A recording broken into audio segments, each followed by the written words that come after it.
Hello dear all, Chandrabhan प्रसाद official पर आपका स्वागत है। मेरी लखनऊ यात्रा जारी है और लखनऊ में मुझे मनीष वर्मा नाम का वह हीरा मिल गया, डायमंड मैन, जिसकी मैं तलाश में रहता हूँ। मनीष वर्मा का एक होटल है महानगर गोमती नगर एक्सटेंशन के पास में, और इस होटल में 100 कमरे हैं। बाद की वीडियो में आपको दिखाई पड़ेगा। एक में छोटी सी वीडियो जिसको मनीष वर्मा जी ने खुद भेजा है और अप्रूव किया है कि इसको मैं दिखा सकता हूँ, क्योंकि यह इतना अद्भुत 4 स्टार होटल है कि इसका बयान शब्दों में करना बड़ा मुश्किल है, और आपको विश्वास दिलाना भी बड़ा मुश्किल है कि कितना ग्रैंड होटल है। तो पहले इस वीडियो को देखिए।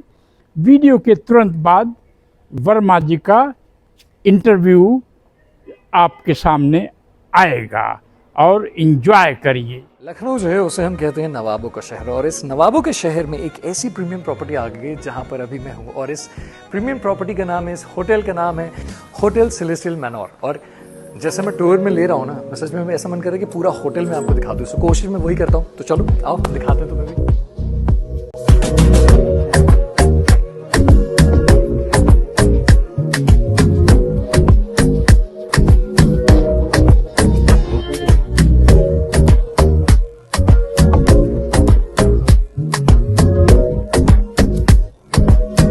लखनऊ शहर तो हमारा खाने पीने के लिए बहुत ज़्यादा मशहूर है, तो होटल सेलेस्टियल मैनोर में हम ऐसे क्या खास पाएंगे? जितना भी हमारे यहाँ का मेन्यू है और जितने भी हमारे शेफ हैं, किसी भी, चाहे कॉन्टिनेंटल, चाहे मुगलई, चाहे चाइनीज, चाहे मैक्सिकन, इटालियन, आप किसी भी डिश को कभी भी ट्राई कर सकते हो।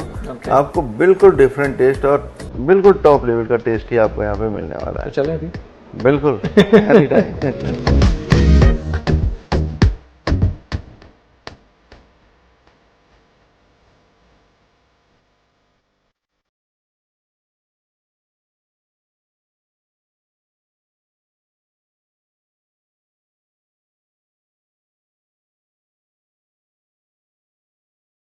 बाहर से इसका जो लुक है वो रोमन थीम पर है। तो कोशिश यही है कि एक नई चीज, एक नया एटमॉस्फेयर, एक नई फीलिंग हम यहाँ के लोगों को दे पाए।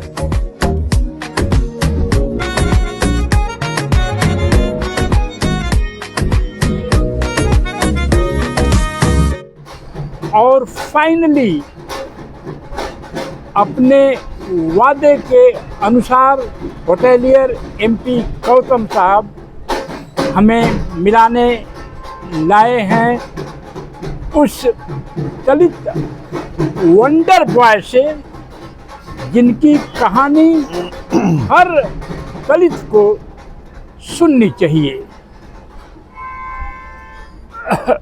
एमएल परिहार साहब ने डॉक्टर एमएल परिहार साहब ने एक किताब लिखा था, कौड़ी से करोड़पति तक। हम आज जिनके साथ बैठे हैं, वैसे तो ये ऑफिसर खानदान से बिलोंग करते हैं, पर खुद परिवार से हटकर विद्रोह कर, एक तरह से मेरे हिसाब से इन्होंने अपना एक बिजनेस साम्राज्य खड़ा किया है। और आज दोपहर बाद एक तरह से छोटी मोटी दलित गोष्ठी भी हो गई, क्योंकि हमारे बीच भारत के माने जाने नी रिप्लेसमेंट डॉक्टर आनंद स्वरूप साहब यहाँ पर मौजूद हैं, और एक और साहब मौजूद हैं जो होटल चलाते हैं, और संत कुमार साहब हमारे कलीग हैं जो भेल में मैनेजर थे। मीरा जी और नीरज बोथ कैमरा पर हैं। मनीष वर्मा साहब की कहानी किसी फिल्मी कहानी से, फिल्मी कहानी की तरह है। इनको अभी तो फिलहाल हम अरबपति नहीं कह सकते, लेकिन कई सौ करोड़पति हैं। क्यों गौतम साहब? और अरबपति है। हाँ, अरबपति ही है। अब इनके इतने कॉम्प्लेक्स बिजनेस है। यह होटल है 100 बेडरूम का, बड़े बड़े इसमें बैंक्वेट हॉल्स हैं, स्विमिंग पूल आप देख ही रहे हैं, हर तरह की सुविधाएं लखनऊ में। और 6 फ्लोर का है, 100 रूम ऑपरेशनल हैं, 200 रूम और ऑपरेशन में आएंगे। आपका होटल का बिजनेस है। आपने भारत में या एशिया में कह सकते हैं पहली बार कवर्ड इंडोर वाटर पार्क बनाया लखनऊ में, कानपुर रोड पर है। उसके ये जनक हैं। आप होटल के अलावा इंडोर वाटर पार्क, कितना अलग अलग ये दोनों बिजनेस हैं। और 47 एकड़ का एक डैम है मिर्ज़ापुर में, किलोमीटर 47 किलोमीटर। इतने बड़े डैम का, फिशरी का इनका प्रोजेक्ट है, जहाँ पर 5-6 करोड़ रुपए की तो केवल मछली ही हर साल ये बेच पाते हैं। आप पर 2 वीडियो मिनिमम बनेगी। वैसे तो हम 3 वीडियो बनाना चाहेंगे। एक देखना चाहेंगे आपका वाटर पार्क। पहला तो अपने बिजनेस के बारे में बताइए, फिर अपने जीवन की कहानी के बारे में बताइएगा। और यहाँ लखनऊ के माने जाने लोग यहाँ पर उपस्थित हैं। आपकी इस कहानी से अगर एक भी दलित प्रेरित होकर बिजनेस में आता है तो ये हम लोगों की कंबाइंड सक्सेस होगी। अपनी कहानी आराम से धीरे धीरे आप बताइए। देखिए, बिजनेस में मैं सबसे पहले तो जो अपना अचीवमेंट है मैंने कभी भी जो है पैसे से नहीं माना कि मेरा टर्नओवर क्या है या क्या चीज़ें हैं। मैंने इस चीज़ से ज़रूर माना कि मेरे बिजनेस या मेरे द्वारा कितने लोगों के परिवार चल रहे हैं। तो आज मेरे लिए वो सबसे बड़ा अचीवमेंट है। भले 3000 वर्कर हैं आपके जी पास। जी, तो 3000 वर्कर, तो डायरेक्ट इनडायरेक्ट मिला के 3000 वर्कर, तो 3000 फैमिली। ब्राह्मण भी हैं सर, इसमें हर तरीके के लोग हैं, ठाकुर लोग भी हैं, सब जो काम 3 कर रहे हैं। ताग पहनने वाले लोग भी हैं। यही काम अम्बेडकर करवा बात रहे है। यही अम्बेडकर बात है। जब दलित गैर दलित को, खास तौर से द्विज समाज को, सवर्ण समाज को नौकरी देने लायक बन जाए तो वह कंप्लीट अम्बेडकरवादी बन गया। ये सर, अब शुरू करें, आराम से बताएं आप। तो हमारा अचीवमेंट यही हमको लगता है कि 3000 परिवारों को मैं आज इस लायक बन गया हूँ कि 3000 परिवारों की जीविका मेरी वजह से चल रही है। तो मेरा सबसे बड़ा अचीवमेंट है। मैं टर्नओवर पे नहीं जाता कि मैंने कितना कमाया, क्या किया, और ना टर्नओवर को कभी मैंने अपना वो रखा, लक्ष्य रखा। लक्ष्य हमेशा ही रखा कि कितने ज़्यादा से ज़्यादा लोगों को अपने साथ जोड़ पाऊँ और लोगों को लाभान्वित कर पाऊँ और लोगों को बिजनेस के प्रति प्रेरित कर पाऊँ। वाटर पार्क की कहानी बताइए। वाटर पार्क मेरा सबसे पहला बिजनेस था। 2004 में 2004 में मैंने ज़मीन खरीदी थी इस सोच के साथ में कि वाटर पार्क बनाऊंगा। लेकिन क्योंकि मेरे पास बैकग्राउंड नहीं था, कुछ नहीं था, लोन की फैसिलिटी मुझे नहीं मिल पाई। मैंने जहाँ भी अप्लाई किया मेरे लोन रिजेक्ट हुए। पूरा लोन की कहानी बताइए आप। लोन मेरे रिजेक्ट इसलिए होते थे क्योंकि मुझे basically I was just post graduate student, मेरा कोई बिजनेस बैकग्राउंड नहीं था। तो मुझे लगता था कि ज़मीन हो गई है तो बैंक मुझे लोन दे देगा और मैं वाटर पार्क बना लूँगा। तो जब वाटर पार्क के लिए जब मैंने प्रोजेक्ट रिपोर्ट DPR वगैरह बना के बैंकों में दी तो मेरा करीब 7-8 बैंकों से मेरा लोन रिजेक्ट हुआ। क्योंकि बेसिकली उनको ये था कि आपके पास कोई बिजनेस बैकग्राउंड नहीं है, आपके पास कोई एक्सपीरियंस नहीं है, आपके पास कोई कोलेट्रल नहीं है, एक्स्ट्रा कोलेट्रल नहीं है, और इसके अलावा आपका कोई गारंटर नहीं है। तो गारंटर की बात तो ये थी कि मेरी गारंटी मेरे पिताजी भी लेने को तैयार नहीं थे उन्होंने कहा भाई मैं तो सरकारी नौकरी, मैं गारंटी नहीं लूँगा तुम्हारी। और सबसे पहला जो प्रॉब्लम मुझे फेस करनी पड़ी घर में ही करनी पड़ी, क्योंकि घर में ही लोग मेरे इस स्टेप से खुश नहीं थे। उनको लगता था कि मैं पागलपन कर रहा हूँ या कुछ है, कि एक अच्छा खासा बेस बना हुआ है, क्यों मैं रिस्क लेने जा रहा हूँ, क्यों मैं बिजनेस करने जा रहा हूँ। तो इस वजह से बैंक्स मेरे हर जगह लोन रिजेक्ट होते चले गए। Finally state bank of India ने मेरा पहला लोन 2 करोड़ रुपए का किया, तो उसमें भी रिजेक्शन हो गया था। लेकिन फिर मैं कमेटी से थोड़ा सा लड़ा भिड़ा कि भाई इससे तो कभी हम लोग बिजनेस में आ ही नहीं पाएंगे, क्योंकि आप बार बार बैकग्राउंड पूछोगे तो नहीं है, तो कहीं ना कहीं तो स्टार्ट होगा ही। यहाँ तो ट्रस्ट आपको करना पड़ेगा। तो बाकी जो कागजी कार्रवाई हैं, जो चीज़ें हैं, उनको तो हम कहीं ना कहीं तो फुलफिल कर लेंगे। लेकिन अब मेरे पास नहीं है बैकग्राउंड, तो इसका मतलब क्या हुआ, मैं कभी नहीं कर सकता बिजनेस, मैं नहीं आऊँगा कभी बिजनेस में, या मेरे आगे आने वाली जनरेशन नहीं आएगी। तो ये जो स्टॉपेज है, इसको कहीं ना कहीं तो ख़त्म करना होगा। तो खैर उस वक्त जो डीजीएम थे वो बंगाली थे, तो उन्होंने इस चीज़ को मुझसे कहा कि भाई देख, तेरा लोन तो मैं करा दे रहा हूँ सिर्फ तुम्हारा कर्ज देख करके, लेकिन ये ध्यान रखना अगर एनपीए हुए तो मेरी नौकरी चली जाएगी, सब सोचेंगे पैसा खा के लोन किया इसने। तो बोला सब कर लेना, एनपीए मत होने देना। मैंने सर इतना चिंता मत करो, मैं खुद को बेचना पड़ जाए लेकिन एनपीए नहीं होने दूंगा, आपको लेट डाउन नहीं होने दूंगा। तो टफ था। फिर लोन हुआ।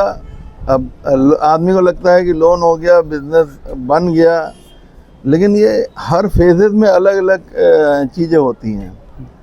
बिजनेस बनाना एक अलग काम है, उसको चलाना एक अलग काम है। अब क्योंकि मैंने एक इंडोर वाटर पार्क की परिकल्पना की थी, जो कि इंडोर वाटर पार्क एशिया में नहीं था, यूरोपियन कंट्रीज में था, लेकिन वहाँ पे जो उसकी कॉस्टिंग थी वो 2-2 हज़ार 2,500 करोड़ रुपए थी।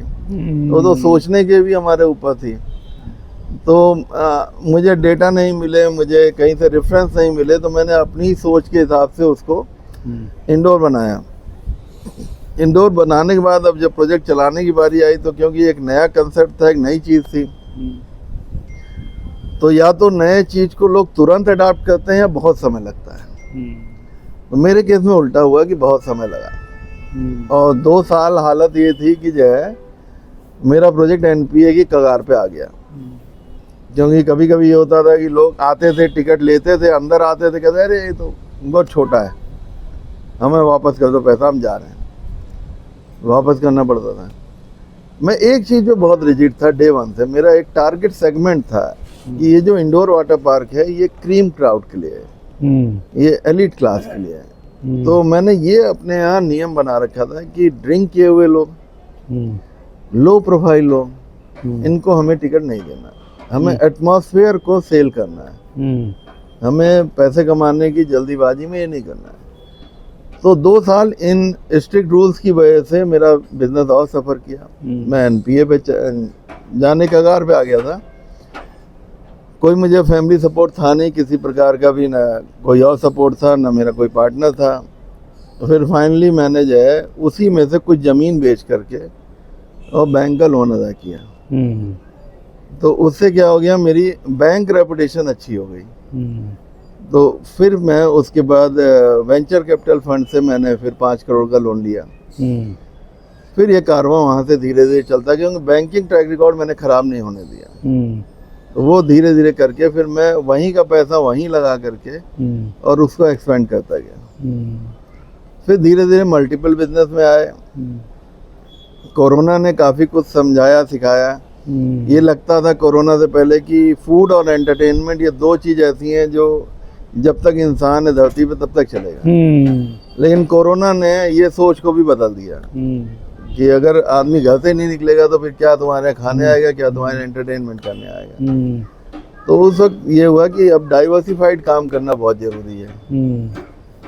और दूसरा चैलेंज ये था कि कोशिश वो करना है कि कैश का काम हो, क्योंकि कोरोना काल में भविष्य नहीं पता था, ये कितने दिन का है, ये हमेशा चलेगा कि कुछ समय बाद बंद हो जाएगा, फिर कल के नई चीज़ आएगी, कुछ होगा। तो इसलिए ये हो गया कि हाँ बिजनेस डाइवर्सिफाई तो करने पड़ेंगे, तभी जा कर के सर्वाइव कर पाएंगे। फिर नेक्स्ट प्रोजेक्ट मेरा फिर मैं ये कब प्रॉफिटेबल हो गया? ये प्रॉफिटेबल हो गया 2015 में, जब मैंने वेंचर कैपिटल से फंड लिया था तो मेरी बुक्स प्रॉफिट में आ चुकी थी। ओके। मैं प्रॉफिट में आ चुका था। फिर मैंने दूसरा प्रोजेक्ट लखनऊ का पहला अम्यूजमेंट पार्क लगाया। वो पीपीपी मॉडल पे था। सरकार की ज़मीन थी और पूरा इन्वेस्टमेंट मेरा था। तो वो प्रोजेक्ट मैंने चलाया। फिर सेकंड प्रोजेक्ट मेरा वही था। फिर मैंने वेंचर कैपिटल को भी पूरा रीपे कर दिया। फिर मैंने जब फिशरीज में और उसके बाद एंटरटेनमेंट में ग्रेटर नोएडा में मैंने एक प्रोजेक्ट किया। वो मैं इसके साथ में मिलकर के इंडोर थीम पार्क है जो कि आज भी इंडिया का सबसे बड़ा इंडोर थीम पार्क है, तो वो किया। फिर उसके मतलब मैक्स इतनी बड़ी कंपनी के आप पार्टनर बने? जी, जॉइंट वेंचर में हमने काम चालू किया। फिशरी प्रोजेक्ट के बारे में थोड़ा और डिटेल बताइए। फिशरीज प्रोजेक्ट उसी वक्त का है जब कोरोना काल था, क्योंकि उसको कुछ समझ नहीं आ रहा था, क्योंकि ये प्रोजेक्ट भी सारे बंद पड़े थे। क्योंकि हॉस्पिटैलिटी एंटरटेनमेंट ये सबसे लास्ट में खोले गए थे। तो हम लोगों को जैसे अलाउ तो कर दिया था कि 25 लोगों के साथ में शादी कर लीजिए, 50 लोगों कर लीजिए, लेकिन उसमें कुछ निकलता ही नहीं था, वायबिलिटी नहीं थी। तो उस वक्त परेशान बहुत ज़्यादा थे। उस वक्त फिर एक बार वो हालात आए कि घर के गहने तक गिरवी रखने पड़े, क्योंकि खर्चे तो वहीं थे, आमदनी जीरो हो चुकी थी, लेकिन स्टाफ था। अब उन स्टाफ की फैमिली थी, तो उनको कुछ ना कुछ तो मुझे पे ऑफ करना पड़ता ही था। सैलरी नहीं दे पाता था, लेकिन हाँ जितना भी उनका मिनिमम रिक्वायरमेंट था वो मैं देता था। और क्योंकि रिजॉर्ट और ये 20 एकड़ का प्रॉपर्टी था, और जो ये भी था अम्यूजमेंट पार्क भी 12 एकड़ का प्रॉपर्टी था, तो 2 साल ऑलमोस्ट बंद होने पर भी मुझे स्टाफ पूरा रखना पड़ा उसको मेंटेन करने के लिए, क्योंकि ग्रीनरी थी, रूम से सब चीज़ें थी, तो उसको रेगुलर मेंटेनेंस नहीं होता तो सब खत्म हो जाता है। तो सैलरीज वहीं की वहीं बर्डन था, कोई गवर्नमेंट इधर से कोई ऐसा सपोर्ट मिला नहीं। तो बिजली के बिल भी वैसे ही आते रहे, ठीक है कम आते रहे, लेकिन अब मिनिमम चार्जेस तो आते ही। अब 100 किलोवाट का है तो 100 किलोवाट का तो आएगा ही। तो ये सब चीज़ें नहीं। तो उसी वक्त ये फिशरीज का जो है एक अधिकारी थे, उन्होंने हमसे कहा कि फिशरीज का काम करके देखो। तो सर ट्रूली स्पीकिंग मुझे बिल्कुल ABCD नहीं पता थी। खरीदने जाता था खाने के लिए कि रोहू नाम बताते 2-3, और मुझे ये भी नहीं पता था कि ये कितनी बड़ा मैं जो है आफत मोल लेने जा रहा हूँ। मैंने टेंडर भर दिया। तो फिर जब टेंडर भर दिया, मतलब टेंडर अप्लाई जब कर था, तो पता लगा कि उस एरिया के सारे डैम जो है ये मुन्ना बजरंगी या मुख्तार अंसारी इनके लोग लेते हैं। बोले आप ले ना पाओगे। अच्छा, तो मैंने अधिकारी से बात करी, उन्होंने कहा नहीं ऐसा है, तुम बस भर दो किसी तरह से, ये लोग बहुत कम पैसा डालते हैं। तो अब बीजेपी गवर्नमेंट ने कर दिया, अब 10 साल के लिए दे रहे हैं। पहले ये 3-3 साल के लिए दिया जाता था, 1-1 साल के लिए दिया जाता था। तो तुम भर के उसको देखो, एक बार ट्राई करो। अब वहाँ के अधिकारियों ने खेल ये किया कि जबकि ऑनलाइन टेंडरिंग होनी थी उसको ऑफलाइन कर दिया। अब ऑफलाइन टेंडर हो गया। मैं यहाँ से भोर में 3 बजे निकला गाड़ी से, टेंडर के कागज पूरे करके। वहाँ पे जाकर के मैं आउटस्कर्ट्स के एक होटल में रुक गया। अच्छा, उन लोगों को पता चल गया था कोई लखनऊ से आ रहा है टेंडर डालने के लिए, तो उनके पूरे गुर्गे वहाँ पर उस एरिया में मौजूद थे। फिर मैंने जो है वहाँ पे लोकल एक बंदे से पहले से बात कर रखी थी। तो एक आदमी पकड़ा जो कि साइकिल से, उसको कहा कि बस ये तू अंदर डाल और साइकिल जाके बस किसी तरह टेंडर उसमें डाल देना बॉक्स में, बस इतना करके भाग आना, बाकी हम लोग देख लेंगे। तो उसने वो काम किया। वो लोग उम्मीद ही नहीं कर रहे थे कोई ऐसे आदमी टहलता हुआ आएगा और टेंडर बॉक्स में टेंडर डाल के चला जाएगा। तो उससे टेंडर तो पड़ गया, लेकिन मुझे 1% नहीं पता था मैं कितना बड़ा बयाना ले रहा हूँ। अब उसके बाद जो है फिर टेंडर खुलने का टाइम था 4 बजे का। फिर हम लोग गए वहाँ पर, तब तो फिजिकली जाना ही था। तो उन लोगों को पता चल गया था कि डलवा तो दिया इन्होंने टेंडर। जब मैं पहुँचा तो सब बोलने लगे, कहने लगे साहब आपने डलवा दिया टेंडर, देख लेना काम वाम कैसे करोगे। हमने अब जब यहाँ तक आ गए तो आगे भी देख ही लेंगे। टेंडर खुला, खैर टेंडर मेरा हो गया। टेंडर हो गया, अधिकारियों ने मुझे बधाइयाँ दी। फिर बोले साहब आप कब जाएंगे देखने के लिए। मैंने कहा यार अभी तो टेंडर हुआ, नेक्स्ट वीक जाऊंगा देखने क्या है, देख के आते हैं। तो मैं लौट के आया मैं 4-5 दिन बाद फिर मैं ओबरा गया। हम्म, तो मुझे लगा जो मुझे दिख रहा है यही एरिया होगा, जितना आंखों से दिख रहा है। मैंने कहा बहुत बड़ा एरिया है। मैंने साहब ये नहीं रेणुकूट तक है आपका? मैंने कहा पागल हो गए हो, हाँ, रेणुकूट तक है? कह रहा हाँ। तो फिर मैंने 47 किलोमीटर। 47 किलोमीटर पानी का है, हाँ। और गाड़ी से शायद 38 या 40 किलोमीटर है बाय रोड। फिर मैं गाड़ी में बैठ के मैंने कहा जरा दिखाओ कहाँ तक है। फिर गया रेणुकूट, रिहंद बांध, पता लगा ये साहब यहाँ तक आपका है, वहाँ से यहाँ तक। तब मेरे होश उड़ गए। मैंने कहा तो कुछ ज़्यादा ही बड़ी लकड़ी ले ली हमने। फिर मैं वहाँ से जब लौट रहा था तो मैं बीमार पड़ गया रास्ते में ही। मैंने वैसे कोविड टेस्ट नहीं कराया, लेकिन शायद कोविड ही था। तो मैं, लेकिन उस वक्त एक ही चीज़ था, कुछ भी बीमारी आइसोलेशन में जाओ तुरंत। तो मैं 10-15 दिन आइसोलेशन में चला गया, और उस दरमियान मैंने पूरी स्टडी करी इसकी कि आखिर ये है क्या और किस तरीके से इस पर काम किया जाता। तब मैंने केज कल्चर के बारे में जानकारी ली। क्या culture? Cage culture, cage farming जो है ये मेनली फार्मिंग मेनली ये आपकी जो है चाइना या जो है आपके थाईलैंड, इन सब कंट्रीज में बहुत है। तो इंडिया में नहीं है। इंडिया में ये लोग प्रमोट कर रहे हैं गवर्नमेंट, लेकिन इंडिया में लोग नहीं कर पा रहे थे। तो फिर मैंने केज फार्मिंग स्टडी किया, तो मैंने कहा चलो इसको साथ साथ में करेंगे। फिर मैं इस लाइन में आया। फिर मैंने धीरे धीरे वहाँ जा कर के समझना चालू किया। तो एक्चुअल जो टेंडरिंग होती है वो केज के लिए नहीं होती है, पूरा होता है वो पूरा उसकी जो पूरा वाटर एरिया है उसमें आप फिशिंग करिए, फिश कैचिंग करिए और उसको मार्केट में बेचिए। तो जब मैंने फिश कैचिंग का जब किया सिस्टम, सबने कहा था स्पीड बोट लीजिए, मोटर बोट लीजिए। तो मैंने सब लिया धीरे धीरे करके। मैंने चलो, तो उन्होंने कहा हम लोग जो लोग मछली मारते हैं अवैध तरीके से उनको हम लोग बंद कराएंगे, उनके जाल खींचेंगे, उनको मारेंगे पीटेंगे। बंदूक ले करके आ गए लोग, सब आ गए। मैंने कहा यार, फिर मैंने थोड़ा सा जब और समझा उसको नज़दीक से, तो मुझे लगा ये सारे ट्राइब्स हैं, जनजाति के लोग हैं, जो कि उसके जो, क्योंकि थोड़ी पहाड़ी एरिया है सोनभद्र वाला, तो ये लोग वहाँ 2-2, 3-3 मकान के घर बना बना के अपना आइसोलेशन में रह रहे थे। तो इनकी जीविका ही यही थी, ये मछली मार के खाना और उसी मछली में से थोड़ा सा बेच देना। अब वो जाल लगाते थे, उनको कभी 2 किलो मछली मिल गई, कभी 4 किलो मिल गई, 3 किलो मिल गई, तो उसी में से आधा किलो उन्होंने घर में बना खा लिया, बाकी बेच दिया। बेच के जो पैसा मिला उससे अपना बाकी काम किया। तो फिर मैंने वो काम बंद करा दिया। मैंने कहा इनको मत डिस्टर्ब करो, क्योंकि इनको डिस्टर्ब करके मैं जितना बेचूंगा नहीं उससे ज़्यादा बददुआएं पा जाऊंगा। तो बेटर है कि इनकी दुआएं लेके काम करो। केज पे पूरा कंसंट्रेट किया मैंने, केज को एक्सपेंड किया। स्टार्टिंग में मेरे 18 केज थे, आज की डेट में 150 केज हैं। केज को जरा समझाइए। केज एक प्लास्टिक के प्लांटून होते हैं जो कि अब पानी के ऊपर तैरते हैं। कई जगह उसका पाथवे भी बनाया जाता है, कुंभ वगैरह में साइड में बनाया जाता है, जिससे लोग नहान वहान भी करते हैं। तो एक एरिया बैरिकेड किया जाता है, तो उसी से किया जाता है जिससे लोग उसके आगे ना जाएं। तो ये एक केज फार्मिंग एक अच्छा तरीका है जो फ्लोइंग वाटर है, नेचुरल वाटर है, उसमें फिश फार्मिंग करने के लिए एक बहुत ही अच्छा वो है। तो इसमें क्या होता है कि इसमें उसके साथ में एक गरवारे कंपनी ही जाल बना रही है अभी उसका मेनली। तो वो एक थैले की तरह से जाल होता है, तो वो उसमें नीचे पड़ जाता है और उसी में हम बच्चे डालते हैं। छोटे बच्चे डाले हमने, मान लीजिए 50 ग्राम 25 ग्राम के बच्चे डाले। फिर उसके बाद उनकी हम फीडिंग कराते हैं, दाना खिलाते हैं उनको।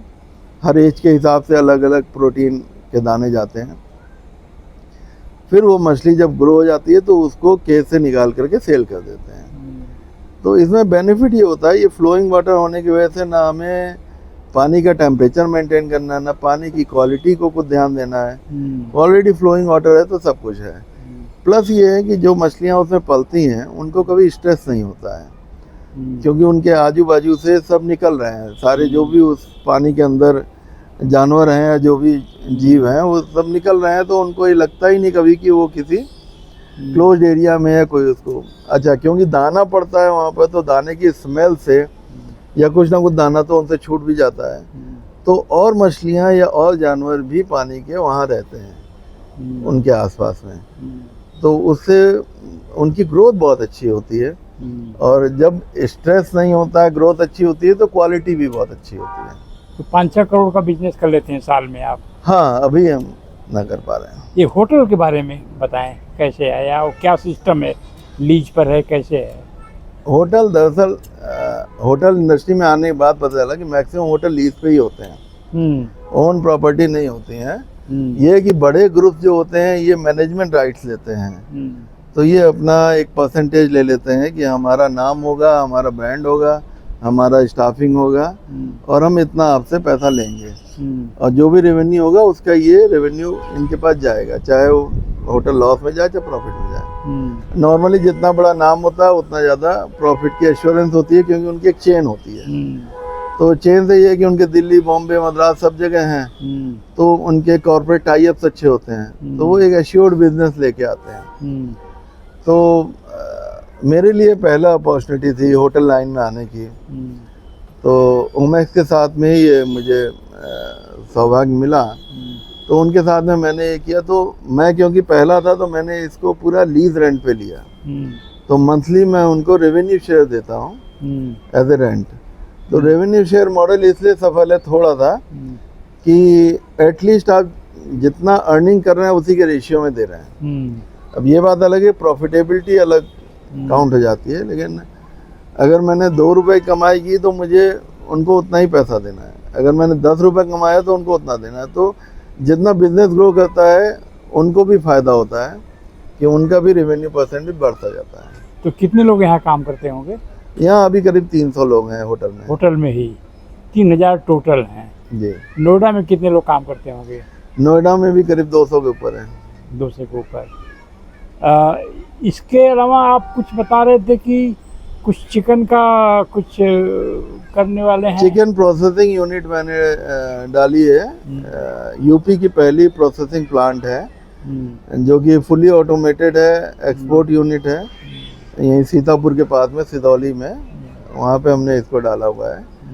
तो इसमें 2 लाख मुर्गे पर मंथ जो है इसमें प्रोसेस होंगे, और वो frozen, ready to eat, ready to cook, तीनों चीज़ें वहाँ से निकल करके मार्केट में जाएंगी।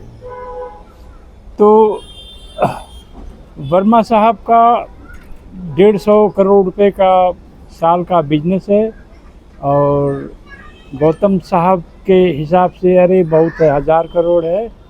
और जो भी हो, ये आपकी बिजनेस कहानी रही। 3000 लोगों को मल्टी कास्ट यानी सभी जात के लोगों को आप रोज़गार देते हैं, और आपकी उम्र मात्र 52 ईयर्स है। और अभी होटलियर गौतम साहब बता रहे थे कि आपकी बेटी विदेश में पढ़ती है, और जब उसके कन्वोकेशन में गए थे तो उसका फ़ोटो लगा था यूनिवर्सिटी के गेट पर, क्योंकि आपकी बेटी टॉपर थी जी। तो ये बहुत। अब नेक्स्ट क्या है आपका प्रोजेक्ट? अभी नेक्स्ट मेरे प्रोजेक्ट अभी इंडिया से बाहर भी चल रहे हैं, जैसे ब्राज़ील में, एस्टोनिया में, सिंगापुर में भी मेरी कंपनी है, एस्टोनिया में भी मेरी कंपनी है, चाइना में भी मेरी कंपनी क्या है। कर रहे हैं? चाइना में हॉस्पिटल है, उसके शेयर्स लिए हैं हमने अपने छोटे वाले भाई के साथ मिल करके। सिंगापुर में हमारी एंटरटेनमेंट की कंपनी है, और एस्टोनिया में मेरी जो है वेलनेस रिजॉर्ट की कंपनी है, और ब्राज़ील में भी हम वेलनेस पे ही काम कर रहे हैं, प्लस वहाँ से हम काजू के जूसेस को इंडिया में इंपोर्ट करेंगे। तो ये 1000 एम्प्लॉइज कितने साल में हो जाएंगे आपके पास? 1000 एम्प्लॉइज? 1000 तो है ही अभी, उससे उतरी है। हाँ 3000, सॉरी 3000 है। 10,00,000 हाँ, ये डायरेक्ट इनडायरेक्ट दोनों होते हैं। 10,000, हाँ 10,000 का टारगेट हम जो है आपसे पूछ रहे हैं। नहीं, जिस हिसाब से अभी मेरा यहीं पे इसी बिल्डिंग में स्नो पार्क आ रहा है, सिनेमा आ रहा है 2 ऑडी, उसके अलावा इंडोर अम्यूजमेंट आ रहा है, तो इसी बिल्डिंग में बहुत बड़ा सा बार भी देखा है। जी जी, बार भी है। यूपी का सिंगल स्नो पार्क होगा यहाँ पर। हाँ हाँ, वो स्कूल पार्क कहाँ है यूपी में? कौन सा पार्क? स्नो पार्क बना है जैसा दुबई में है, कहाँ पर बनाया है? इसी बिल्डिंग में होटल में ही स्नो पार्क है, बनाएंगे। चल रहा, काम चल रहा काम है। चल रहा है। तो ये भी हो जाएगा। तो मेरे ख्याल से 10,000 तो नहीं, हाँ 5,000 हम 10 साल 2 साल में छोड़ेंगे। तो क्या ऐसा कभी आपने ड्रीम में देखा है कि एक समय ऐसा आएगा जब मैं एक हेलीकॉप्टर खरीदूंगा और लखनऊ के ऊपर 14 अप्रैल को हेलीकॉप्टर से 14 अप्रैल को बाबा साहब के जन्मदिन पर लखनऊ के ऊपर फूल बरसाएंगे? कभी इस तरह ख्याल आया? मैं ही ऐसी ज़बरदस्ती दे रहा हूँ। नहीं अभी उतना उड़े नहीं हम लेकिन हाँ ठीक है, जो वक्त धीरे धीरे जैसे चीज़ें होती जाएंगी। मैंने कोशिश जरूर करी, अपने बेटे को मैंने कहा कि भाई जिस तरह से चल रहा है तुम फ्लाइंग का कोर्स कर लो, क्योंकि हो सकता है हमें ये मौका ना मिले लेकिन तुमको शायद ये मौका मिल जाएगा। हम आपको परिचय कराएंगे। एक कैप्टन साहब हैं, 3 भाई हैं, उन्होंने एक जहाज़ खरीदी थी, कंपनी फेल हो गई, अलग बात है। तो अच्छा है आपका बेटा पायलट बने, और आप, मेरी शुभेच्छा है कि इट इज़ माय विश कि आप आपके हेलीकॉप्टर से 14 अप्रैल को बाबा साहब के जन्मदिन पर फूल बरसाए जाएं। मेरे लिए सौभाग्य होगा। और आपकी दूसरी वीडियो भी है, अभी हम कुछ पर्सनल चीज़ें, कैसे घर से भागे, 1 बार भागे, 2 बार भागे, और कैसे क्या हुआ, कहीं पर बता रहे थे माननीय गौतम साहब की कुछ पल्लेदारी का भी कुछ काम किया, कुछ मेहनत का भी काम किया, बालू धूप मिट्टी धूप में भी किया सरवाइव करने के लिए। तो वो सब कहानी आप बताएंगे, मैं केवल कैमरा आगे लगा दूंगा, मीरा जी और नीरज दोनों लोग, आप बताइएगा। और अभी हम लोग काफ़ी पीते हैं, काफ़ी ब्रेक के बाद फिर दोबारा दूसरी वीडियो के साथ वापस आएंगे। जय भीम, जय भारत। जय भारत।